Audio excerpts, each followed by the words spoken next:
9. God and taxes. Very little is said nowadays about the biblical teachings on property and taxation, and with reason. We are so far from the biblical way of life. There was no property tax in the Bible. As H.B. Rand in his Digest of the Divine Law pointed out, quote, "It was impossible to dispossess men from their inheritance under the law of the Lord, as no taxes were levied against land. Regardless of a man's personal commitments, he could not disinherit his family by being dispossessed of his land forever." End quote. Over and over again, the Bible declares, "The earth is the Lord's," Exodus 9:29, Deuteronomy 10:14, Psalm 24:1, 1 Corinthians 10:26, etc. And only God can exact a tax for it. The tithe is God's tax for the use of the earth. It's not a gift to God, but a required tax, and only giving over the 10% is a gift to God. Such gifts are called free will offerings, Deuteronomy 6:10-11, Exodus 36:7, Leviticus 22:21, etc., because they depend on man's free will, whereas the tithe is required. Civil government of the state could not tax the land because the land is not the property of the state but of God, and no state has a right to levy taxes against God's possessions. The support of civil government was through an increased tax, that is, a production tax.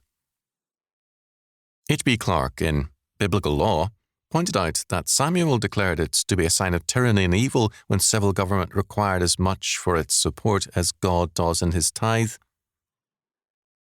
Samuel said of the tyrant, "He will besides take 1/10 of your grain crop and of your vineyards and give it to his officers and to his servants. He will appropriate 1/10 of your flocks too, and you yourselves will become his servants." 1 Samuel 8:15, 17, Berkeley version. Today, civil government takes more than a tithe or income. It takes about 45%. America was settled by Christian men who established their colonies on these biblical laws. They made property exempt from taxation to protect men in their liberty. In its first session in 1774, the Continental Congress denied that Parliament could tax real property. As Gottfried Dietz has stated, quote, "As to property, the delegates felt it should be free from seizure and taxation." End quote. The idea of a property tax came in very slowly, and such a tax appeared first of all in New England.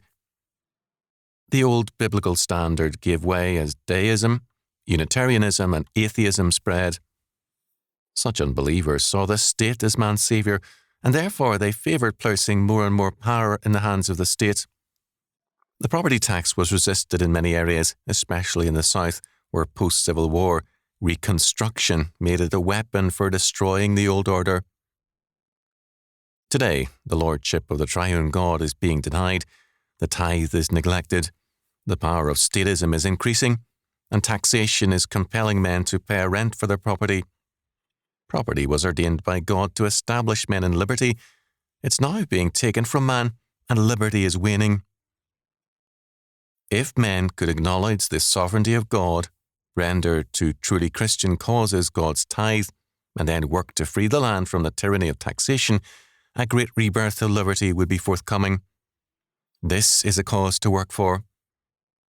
Begin with yourself.